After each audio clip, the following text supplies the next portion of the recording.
Olá, eu sou o professor Marcos Almeida Matos, da Escola Baiana de Medicina e Saúde Pública, e nos próximos minutos nós vamos falar alguma coisa sobre como escrever a discussão do trabalho científico. Para essa aula, nós vamos utilizar dois artigos. Um artigo que trata do efeito do zoledronato durante a consolidação de fraturas. O zoledronato é uma droga, de reabsorção óssea, e ele é muito usado em osteoporose. Em outras situações onde a reabsorção óssea pelo osteoclasto ela é indesejável. Então, a gente gostaria, o nosso grupo gostaria de ver qual é o efeito dele na consolidação de fraturas. E o outro estudo que a gente vai utilizar é um estudo que pretende observar se a incidência de necrose vascular na cabeça femoral ela é maior em pessoas que estejam infectadas com o vírus HIV. Esses dois artigos serão utilizados para mostrar alguns aspectos de como escrever uma discussão. São dois artigos do nosso grupo. A primeira coisa que eu gostaria de deixar claro é que a introdução ela deve ser conduzida com muita inteligência. Você não deve impor ao leitor sua opinião. Isso é extremamente importante. O item discussão, a maioria dos autores concorda, e eu também, que ele deve ser dividido do mesmo jeito que o trabalho científico. Se o trabalho científico tem introdução, material e métodos, resultados, discussão, limitação e conclusão, o item discussão inteiro terá também todos esses subitens. Então, nós teremos a introdução da discussão, discutiremos o método da discussão, discutiremos os resultados da discussão, faremos uma discussão da própria discussão, né? Onde aí sim se mostra a toda a genialidade, toda a inteligência do autor, né? Por isso que eu comparo geralmente a introdução com o paladar, porque desperta o desejo de degustar o artigo. Comparo o material e métodos com a espinha dorsal, porque sustenta todos os achados do artigo. Comparo os resultados com o coração do artigo, porque entra sangue venoso, né, do material e métodos e sai o sangue trabalhado, oxigenado, arterial para o item discussão. E na discussão é o cérebro atuando para destrinchar, revelar, decodificar, traduzir para o leitor o que significam aqueles resultados e por que aqueles resultados aceitam ou rejeitam a hipótese do seu estudo. Nessa discussão, você deve apresentar a discussão sobre os critérios de causalidade, deve comparar o seu estudo com os resultados que já existem na literatura, deve propor hipóteses explicando por que aqueles resultados aconteceram e deve deixar claro qual é a contribuição do seu trabalho no contexto do campo que você está estudando. Depois você fala de limitações e perspectivas e, finalmente, conclui sua discussão com a conclusão do seu estudo. Bom, o primeiro item, que é a introdução, ele pode ser deixado para lá, ele não é um item extremamente necessário. Mas se você for colocar, você deve colocar no máximo um parágrafo que mostra a importância de preencher a lacuna da literatura, de responder à pergunta, a hipótese que você criou no seu estudo. Você deve apenas lembrar ao leitor, o que era que você pretendia preencher. Porque se o estudo for muito longo, muitas vezes o leitor se perdeu um pouco, especialmente em resultados, então você volta a dizer a ele o que é e por que você está estudando aquele ponto específico, aquela hipótese, aquela pergunta. Por exemplo, No caso daquele estudo de necrose vascular da cabeça femoral em pacientes HIV positivo, infectados, a frase que introduziu o autor na discussão foi que alguns estudos de relato de caso têm sugerido que a incidência de necrose vascular da cabeça femoral na população de pacientes infectados com HIV é aumentada devido à alta prevalência de fatores predisponentes, tais como osteonecrose, hiperlipidemia, corticosteroides e etilismo. Então, isso aí relembra o autor de por que o estudo está sendo feito. Depois você pode discutir o método. Bom, se o seu método é um método muito batido, já bem famoso, bem validado, repetido múltiplas vezes na literatura, você pode até dispensar e não fazer este parágrafo seguinte, né? Mas, se você resolver fazer, alguns motivos justificam. Por exemplo, você pode ter um método que apresenta algumas limitações para análise. Nesse caso, essa discussão pode também aparecer em limitações, mas talvez seja importante você botar logo aqui, como o segundo tópico da discussão, que é discutir o método. Por exemplo, o desenho do estudo muitas vezes não permite que você faça todas as análises que você gostaria. Por exemplo, um estudo transversal ele não permite você concluir associação causal. Então, isso pode ser colocado aqui, como pode ser colocado nas limitações. O método também tem limitações para alguns achados, porque os questionários ou as dosagens não são capazes de responder satisfatoriamente ou completamente aqueles achados. Aí você coloca aqui. Agora, algumas vezes é obrigatório você colocar essa discussão sobre o método. Quando é que isso é obrigatório? Quando esse método ele não está nem consolidado ou não é amplamente aceito na literatura. Então, nesse caso, você tem que explicar por que você escolheu esse método e qual é a eficiência desse método. Então, você tem que apresentar o questionário que você usou, se ele já é validado, os experimentos, ensaios que você fez. E você tem que dizer em quem eles são baseados, em que autores da literatura e por que eles foram escolhidos. Então, nesse caso, é extremamente importante você fazer o parágrafo na introdução que discute a metodologia. Aqui, por exemplo, nesse estudo que buscava saber o efeito do zoledronato na consolidação de fraturas, nós utilizamos o modelo de fratura em coelhos. Então, esse não é um modelo comum, porque geralmente animais como ratos, eles são utilizados mais frequentemente, roedores, né? Mais frequentemente que o coelho. Então, nesse caso, nós tivemos que explicar. Vejam aqui, ó. Pequenos roedores têm uma estrutura ravesiana primitiva, ou seja, a estrutura dos canais de Haver desses roedores não é igual à do ser humano. Então, isso vai ter uma importância anatômica que difere os humanos dos roedores. E então ficaria difícil comparar o reparo ósseo nesses roedores com o reparo ósseo no ser humano. Essa foi a justificativa para a utilização do coelho. Além do mais, os coelhos, assim como os caprinos e os cães, ele tem sistema ravesiano que são similares ao ser humano, o que é uma vantagem importante quando se pretende extrapolar os resultados obtidos para o ser humano. Então, essa foi a explicação da metodologia, a discussão da metodologia dentro do item discussão. Bom, agora vamos partir para discutir os resultados. Esse é um item lógico, obrigatório, primordial, principal de qualquer discussão.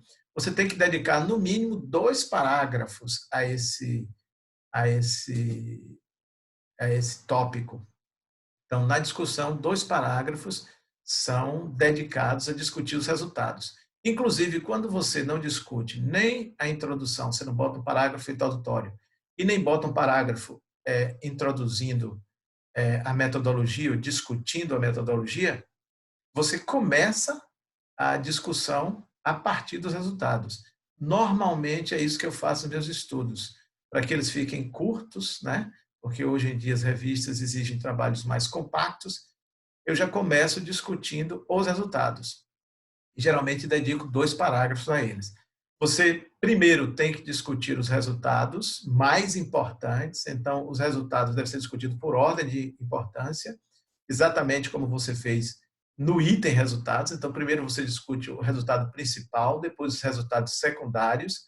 Lembre-se que tendências, resultados parciais também podem ser relatados, mas somente se ele tem alguma importância clínica ou alguma implicação no seu estudo. E você deve tomar cuidado. Por que você deve tomar cuidado?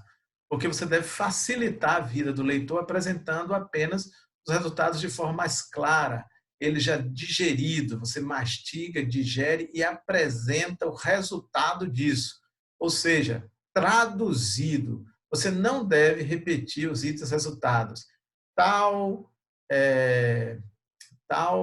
grupo teve 0,32%, mais ou menos 4,5%, o grupo tal, porque isso já foi dito no item resultados, não deve ser repetido no item discussão.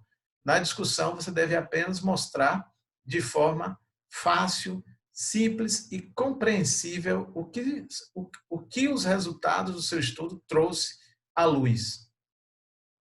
Por exemplo, no caso daquele estudo onde estávamos vendo se o zoledronato ele interfere, ele tem alguma influência na consolidação de fraturas, foi colocado como resultados principais o seguinte: nós encontramos que o zoledronato não impede a consolidação óssea. Esse foi o primeiro achado. E é um achado importante, porque se ele inibe a reabsorção, ele poderia impedir a consolidação óssea. E o segundo achado mais importante, o calo sob efeito do zoledronato, ele é bastante grande, né? Ele tem uma área grande. E ele apresenta um aumento significativo de osso novo e de osso trabecular. Esse foi um segundo achado importante. E, por fim, o efeito do zoledronato foi caracterizado por uma estimulação acentuada da produção de osso novo e, provavelmente, por uma inibição da remodelação, levando à retenção de osso trabecular. Vejam que nesta última parte colocamos um resultado que ele pode não ter sido comprovado completamente, mas que ele é importante do ponto de vista clínico, porque explicaria o aumento do osso trabecular. Lembrando de novo, você não deve ser repetitivo, porque se você repete a mesma coisa de novo, você perde tempo explicando coisas importantes, deixando de evidenciar e mostrar coisas importantes, deixando de discutir coisas importantes e torna o trabalho enfadonho, chato, difícil de compreender e inadequado para a publicação científica. Bom, um outro parágrafo que é obrigatório é a discussão dos resultados. Você deve dedicar para essa discussão também, no mínimo aí, 2 parágrafos, certo? Nesse item discussão da discussão, né, em si, a discussão em si, digamos assim, você deve apresentar e explorar bem os critérios de causalidade de Bradford e Hill, se por acaso você está fazendo um estudo que trabalha com causalidade, um estudo que vai buscar causa e efeito, como são a maioria dos estudos clínicos, ou um estudo que procura saber se uma variável A ela influencia, ela tem impacto na variável B. Os critérios devem ser mostrados. Você deve também comparar os seus resultados com os resultados da literatura. Aí você usa a ordem de prioridade. Primeiro você compara o seu resultado principal com estudos que também trabalharam com aquele resultado principal que você obteve. Depois os resultados secundários, seus resultados secundários, e vê na literatura quem teve resultados secundários parecidos com os seus ou quem procurou aqueles resultados secundários iguais aos seus. Você tem que lembrar que é importante você apresentar os resultados concordantes, aqueles que reforçam o que você achou, aqueles que acharam coisas semelhantes a você, mas é fundamental também você discutir os resultados discordantes do seu. Na verdade, a grande genialidade do autor, muitas vezes, está em compreender por que resultados discordantes aconteceram na literatura. Normalmente, você deve buscar isso não para depreciar o trabalho do outro, mas sim para mostrar, será que o outro usou uma amostra diferente, por isso não deu os mesmos resultados? Será que o método foi diferente, por isso não deu os mesmos resultados? Então, você procura motivos para que os resultados tenham sido discordantes e não deprecia o trabalho do outro autor. Depois, você propõe hipóteses que expliquem o porquê o seu trabalho gerou aqueles resultados e depois você indica a contribuição original do seu estudo baseado nos seus resultados. Os critérios de causalidade de Bradford e Hill estão aqui listados, só para que vocês lembrem. Então, para que a variável A seja causal, se existe temporalidade, se A ocorre antes de B, se existe intensidade da associação, muito forte a associação, se existe especificidade, quando você tira a variável A, não ocorre a variável B. Se existe uma relação dose-resposta, quanto maior A, maior B. Se tem reversibilidade, se tem reprodutibilidade, consistência, vários autores fizeram a mesma coisa na literatura. Se tem plausibilidade biológica, ou seja, se isso pode ser explicado do ponto de vista fisiopatológico e se existe analogia. Então, esses são os critérios que vocês podem procurar em outros textos ou em outras aulas, e vocês devem explorar. Nem sempre todos os estudos podem testar todos esses critérios, mas aqueles que estão incluídos no seu estudo devem ser citados e devem ser reforçados para dar mais consistência aos seus resultados. E a explicação deles também. Você deve comparar seus resultados com a literatura, porque isso gera a consistência dos seus resultados. Eu costumo brincar dizendo que você deve comparar seus trabalhos com trabalhos irmãos, primos ou trabalhos que são parentes de algum jeito. O que são trabalhos irmãos? São trabalhos que utilizaram o mesmo método que você utilizou e o mesmo material que você utilizou. Por exemplo, um trabalho que tem usado coelhos e que tem usado zoledronato é um trabalho irmão. Muitas vezes ele é irmão gêmeo, porque quase tudo foi igual, os objetivos primários, secundários, então é irmão gêmeo. Muitas vezes você faz um trabalho irmão gêmeo porque ele foi feito, por exemplo, em outro país e ainda não existe no seu. Por exemplo, necrose vascular da cabeça femoral e associação com polimorfismos. Como o polimorfismo é uma condição genética, em cada grupo humano ele pode se apresentar de um jeito. Então, se isso já foi feito na Inglaterra, por exemplo, pode ser que seja interessante repetir isso aqui no Brasil. Mas, normalmente, os trabalhos irmãos, eles não são gêmeos, eles são muito parecidos com o seu trabalho, mas às vezes tem outro objetivo, às vezes utilizou um método semelhante, mas para medindo outras variáveis. Então, esses trabalhos eles não podem deixar de ser discutidos no seu estudo, e eles são discutidos com maior importância. Depois vem os trabalhos, que são os trabalhos chamados primos. Não têm a mesma importância dos trabalhos irmãos, mas também devem ser discutidos. São trabalhos que têm ou o mesmo material, ele utilizou coelho, por exemplo, mas não utilizou fratura como método. Ele utilizou, por exemplo, um furinho na cortical óssea para ver como essa cortical consolida. Ou então ele usou o mesmo método, usou fratura, mas ele não usou coelho, ele usou cão. Então, esses trabalhos são primos e devem ser discutidos. Por fim, os trabalhos aparentados. Aqueles trabalhos aparentados, eles são trabalhos que, de alguma forma, eles são semelhantes ao seu. Tem algum ponto de vista parecido com o seu. Ou foram trabalhos teóricos, ou foram trabalhos de fisiopatologia, ou trabalhos que explicaram o porquê aquilo aconteceu do ponto de vista molecular. Então, você tem que discutir também esses trabalhos que são aparentados. Selecionar muito bem quais deles são importantes na sua discussão, para que também sua discussão não fique muito enfadonha e muito extensa.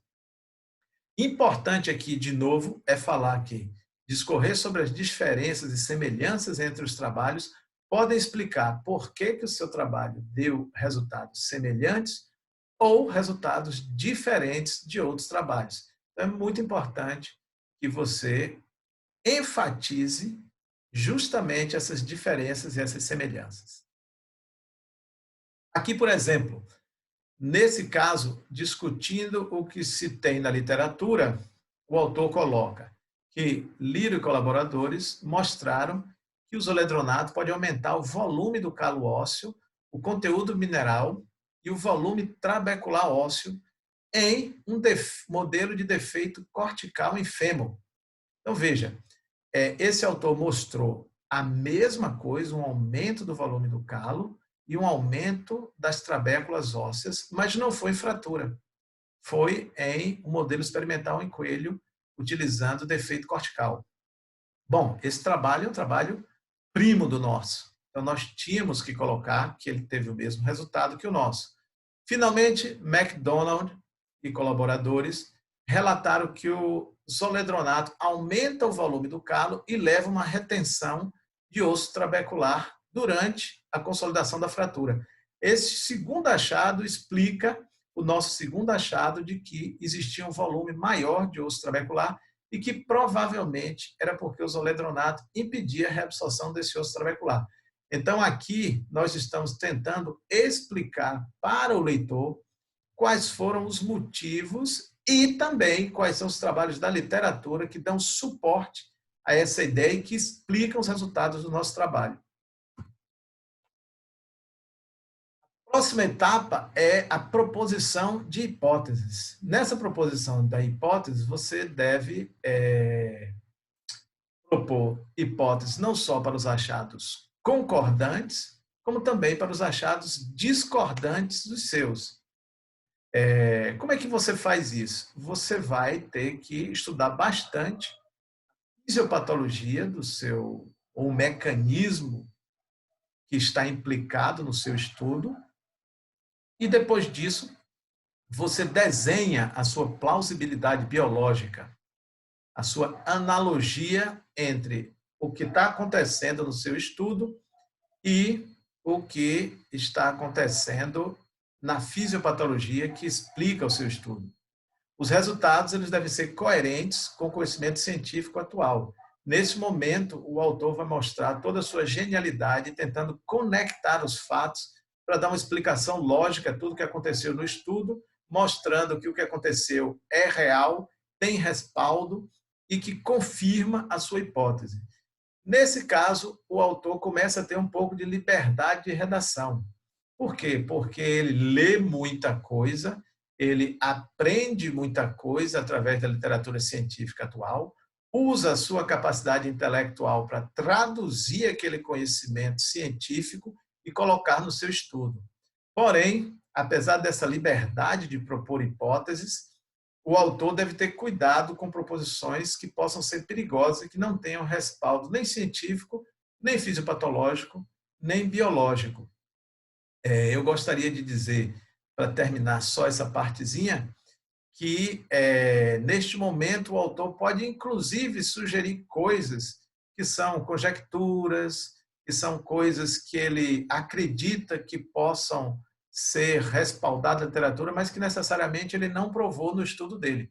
Por isso, a questão da liberdade da redação, da intelectualidade do autor ser importante, mas de ter cuidado com proposições que possam não ser verdadeiras ou que possam não ter respaldo. Por exemplo, no estudo que tentou associar uma incidência maior de necrose vascular da cabeça femoral com a infecção pelo HIV, nós colocamos. No presente estudo, não foi encontrada associação entre osteonecrose e uso ou duração de inibidores de protease. Ou seja, isso quer dizer que pacientes que estavam usando inibidores de protease não tiveram uma incidência maior de osteonecrose. Isso era mais ou menos inesperado, porque muitos estudos relatavam que eram os inibidores de protease que causavam necrose vascular. Então, a gente continua. Por outro lado, o presente estudo mostrou uma forte associação entre hipertrigliceridemia e hipercolesterolemia. Esses foram os achados do nosso estudo. Mas não achamos com inibidores da protease, o que parece estranho. Aí vem a genialidade do autor colocando a seguinte hipótese respaldada na literatura. Isso dá suporte à hipótese de que os inibidores de protease possam ter um papel importante no desenvolvimento da necrose avascular da cabeça femoral através de sua tendência de causar hiperlipidemia. Ou seja, o autor estudou e viu que os inibidores de protease causam hiperlipidemia e, por esse motivo, a hiperlipidemia que seria o fator de risco mais importante para aumentar a incidência de osteonecrose da cabeça femoral. Então, isso aqui mostra estudo na literatura, se debruçou sobre a fisiopatologia e encontrou explicação para um achado que aparentemente era discordante. Então, vejam, agora o autor coloca a posição de que não foi possível encontrar os inibidores da protease porque ele diretamente não faz esse efeito, mas ele faz esse efeito de forma indireta, levando a hipertrigliceridemia e hipercolesterolemia, que estiveram associados ao aumento da necrose vascular da cabeça femoral em pacientes infectados pelo HIV. Por fim, a contribuição do seu estudo tem que ser colocada também na discussão.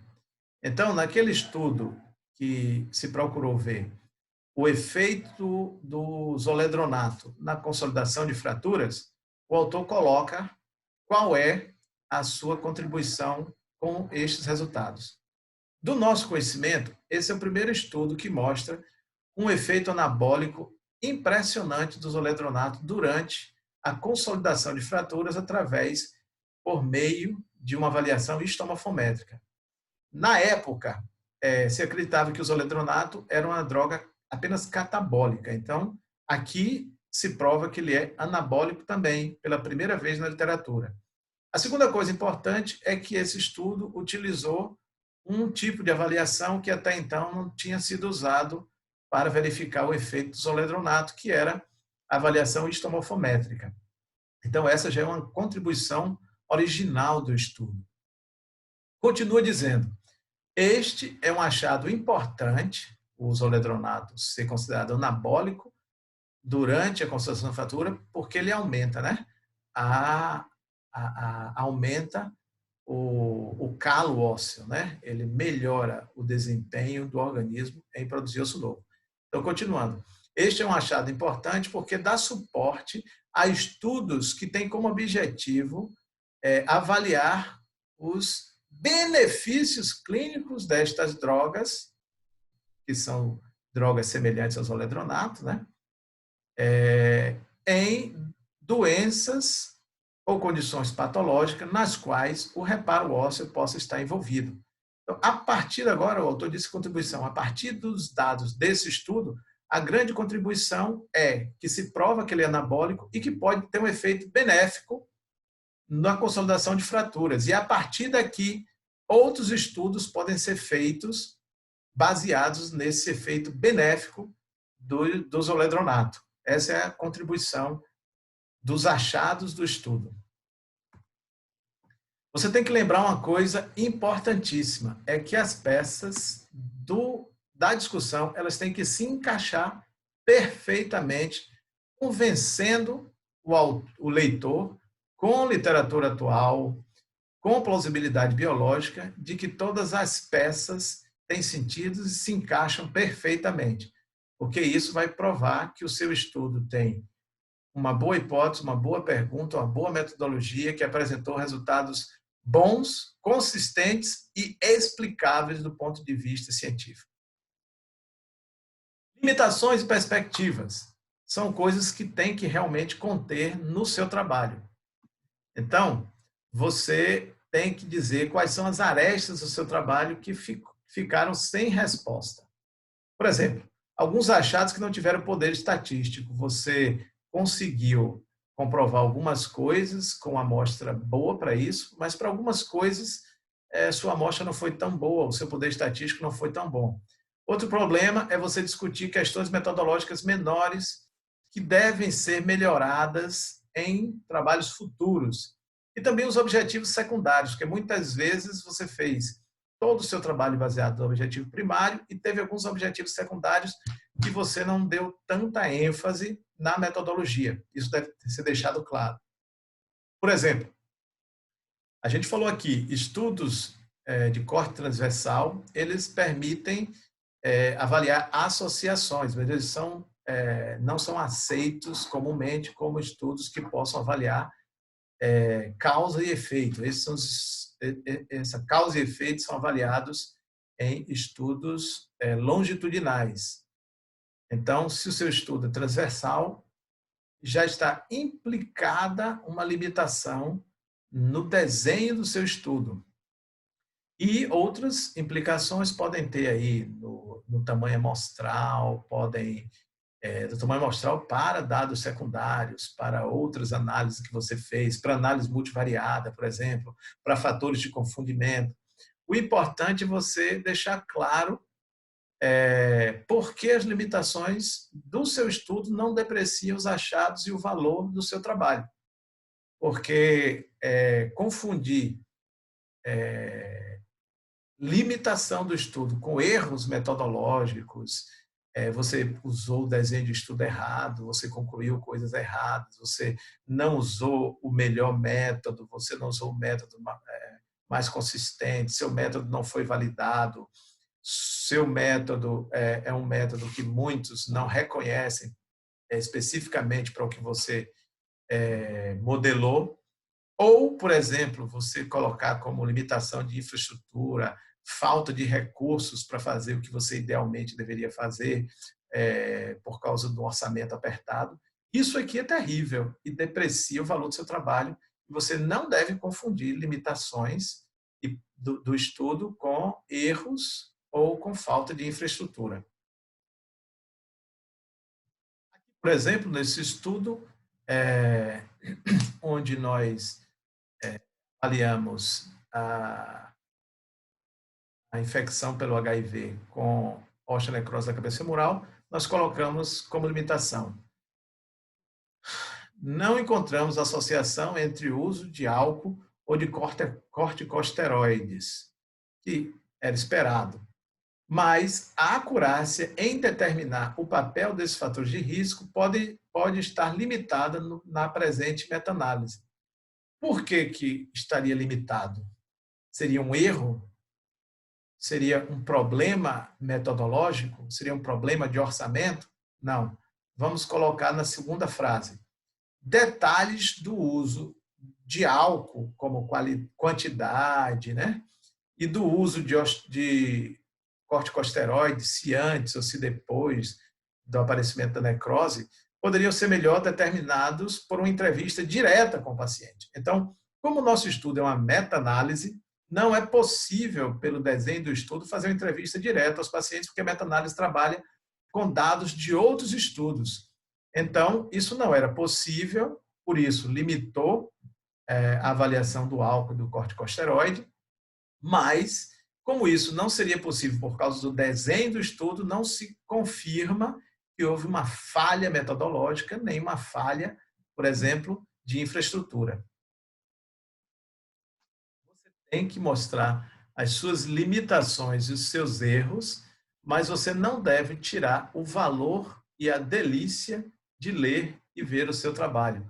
Como, por exemplo, aqui, quem conseguiu encontrar os erros, por favor, entre em contato, porque realmente está difícil encontrar os erros aqui. Bom, a conclusão do seu trabalho.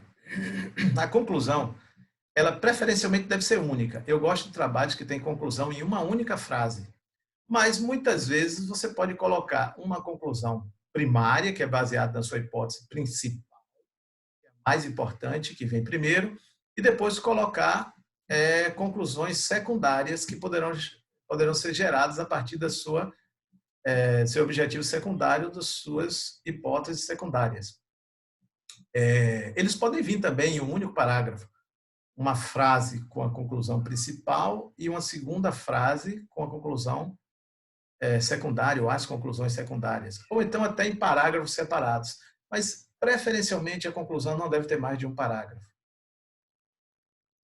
Aqui, por exemplo, o estudo que buscava ver a osteonecrose da cabeça femoral em pacientes infectados por HIV. Os autores concluem que a osteonecrose da cabeça femoral está associada à hiperlipidemia, hipercolesterolemia e hipertrigliceridemia, e ao uso de drogas ilícitas intravenosas. Esse foi o achado principal. Quais são os fatores de risco? São esses. Esse estudo dá suporte à hipótese de que os inibidores da protease desempenham um papel importante no desenvolvimento da osteonecrose por sua tendência em causar hiperlipidemia. Esse foi um achado secundário. O achado principal, nós buscávamos fatores de risco, achamos hiperlipidemia, hipertrigliceridemia e hipercolesterolemia. Mas achamos um achado secundário que a gente não conseguiu provar, mas que dá suporte à hipótese de que os inibidores da protease também desempenhariam esse papel através da produção de hiperlipidemia.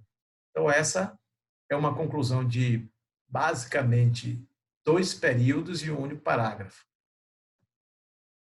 Você deve lembrar também uma coisa extremamente importante, é que você só deve concluir o que você pode realmente concluir.